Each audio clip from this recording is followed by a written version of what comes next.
श्रीमद्भागवत गीता जी का 5वां अध्याय सुना रहे हैं। कोई भूल हो तो माफ़ करना।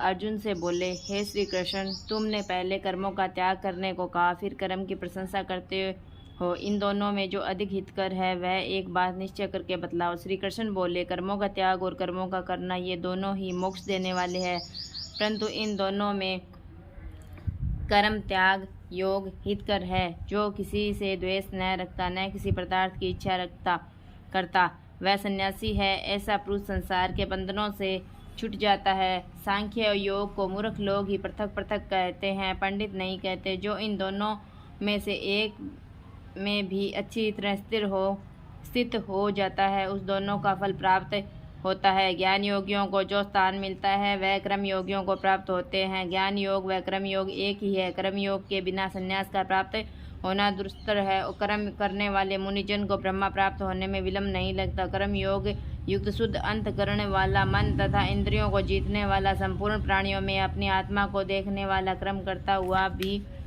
कर्म फल से लिप्त नहीं होता। योग युक्त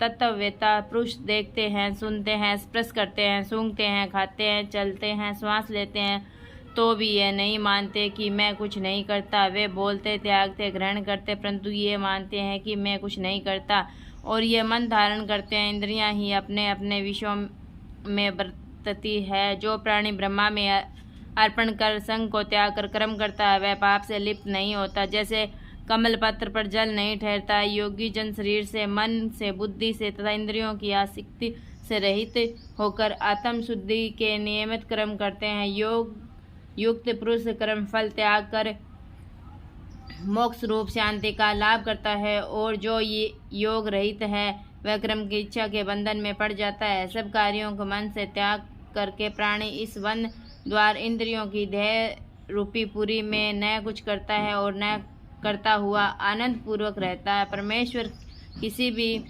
कर्म में प्रवृत्त नहीं करता, कर्म और कर्मफल को उत्पन्न नहीं करता। ये सब प्रवृत्ति द्वारा होते रहते हैं। परमेश्वर किसी के पुण्य तथा पाप को नहीं लेता। ज्ञान जो अज्ञान से आच्छादित है, उससे जीव मोह को प्राप्त हो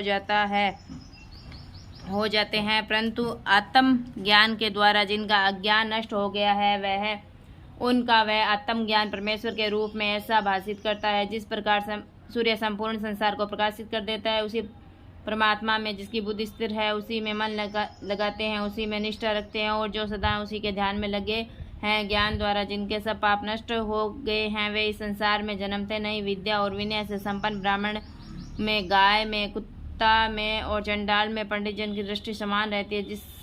जिसके मन इस तरह की समानता उत्पन्न हो गई है, उन्होंने इस लोक में जन्म मरण रूप संसार को जीत लिया है। क्योंकि ब्रह्मा निर्देश सर्वत्र समान है, इसलिए वे ब्रह्मा को प्राप्त हो जाते हैं। जो प्रिय पदार्थ को पाकर प्रसन्न हो और अप्रिय को पाकर खिन्न नहीं होते, ऐसे स्थिर बुद्धि वाले मोह रहित ब्रह्मावेता को ब्रह्मा स्थिर जानो। बाहरी पदार्थों में जो चित्त को आसक्त नहीं होने देता, वही आत्म सुख का अनुभव करता है। ब्रह्मा में अनंतकरण को मिला अक्षय सुख मोक्ष प्राप्त करता है। वे इंद्रियों के स्पर्श से जो भोग देते हैं, वे वस्तुत दुखदायी होते हैं। उनका आदि भी है और अनंत भी है। हे कौन्तेय, ज्ञानी लोग ऐसे भोगों में रत नहीं होते। शरीर छूटने के पहले जो मनुष्य काम और क्रोध के वेग को सहन करने में समर्थ होता है, वह योगी और सच्चा सुखी है। जो योगी आत्म सुख से सुखी, अंतरात्मा के आनंद से आनंदित और अंतर्ज्योति से ही प्रकाशित है, वह ब्रह्मा रूप होकर ब्रह्मा निर्वाण मोक्ष को प्राप्त होता है। पाप जिसके नष्ट हो गए हैं, कुबुद्धि दूर हो गई है, मन को जिन्होंने वश में कर लिया है, जीव मात्र का जो हित चाहते हैं, ऐसे योगी को ब्रह्मा निर्वाण प्राप्त होता है। काम तथा क्रोध जिनमें नहीं है, मन के वेग को जिसने रोक लिया है, ऐसे आत्मज्ञानी योगियों को ब्रह्मा निर्वाण सहज ही प्राप्त होता है। बाहरी पदार्थों के संयोग से अलग रहकर दोनों भुवों के बीच में दृष्टि लगाकर नासिका के भीतर चलने वाले प्राण अपान वायु को सम करके, इंद्रियां, मन और बुद्धि को वश में करके, इच्छा, भय तथा क्रोध को त्याग मोक्ष की इच्छा करने वाला योगी जीवन मुक्त, जो मुझको सब यज्ञों और तपों का भोक्ता, संपूर्ण लोकों का स्वामी और सब प्राणियों का मित्र जानते हैं, उन्हीं को मैं शांति उन्हीं को शांति प्राप्त होती है। श्री मद्भागवत गीता सुपनिषद सुब्रह्मा विद्या योग शास्त्र श्री कृष्ण अर्जुन संवाद संन्यास योगो नाम 5वां अध्याय समाप्त। 5वें अध्याय का मातम। श्री भगवान जी बोले, हे लक्ष्मी, 5वें अध्याय का मातम्य सुन। एक ब्राह्मण पिंगल नाम का अपने धर्म से भ्रष्ट हुआ। वह कुसंग में बैठ मच्छी मांस खावे, मदिरा पान करे, जुआ खेले। देव योग से वह पिंगल एक राजा के यहाँ नौकर हो गया। राजा के पास और लोगों की चुगलियां किया करे। जब बहुत दिन बीते तब वह धनवंत हो गया। तब उसने अपना विवाह कर लिया, परंतु स्त्री व्यभिचारिणी आई। वह स्त्री को मारता। उस स्त्री ने दुखी होकर अपने पति को विष दे दिया। वह ब्राह्मण मर गया।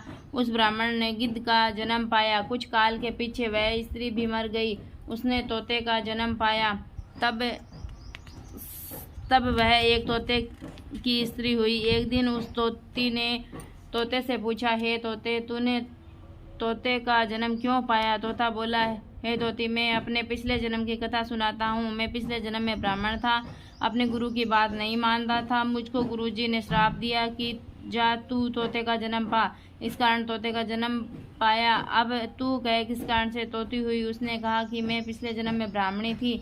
एक दिन मैंने पति को विष दे दिया और वह मर गया। तोते ने कहा, तू बुरी है जिसने अपने पति को विष दिया। एक दिन वह तोती वन में बैठी थी। वह गिद्ध आया। तोती को उस गिद्ध ने पहचाना और वह गिद्ध तोती को मारने चला। आगे आगे तोती, पीछे पीछे गिद्ध। जाते जाते तोती एक शमशान भूमि में थक कर गिर पड़ी। वहाँ एक साधु का हुआ था। साधु की खोपड़ी वर्षा के जल के साथ भरी हुई पड़ी थी। वह उसमें गिरी।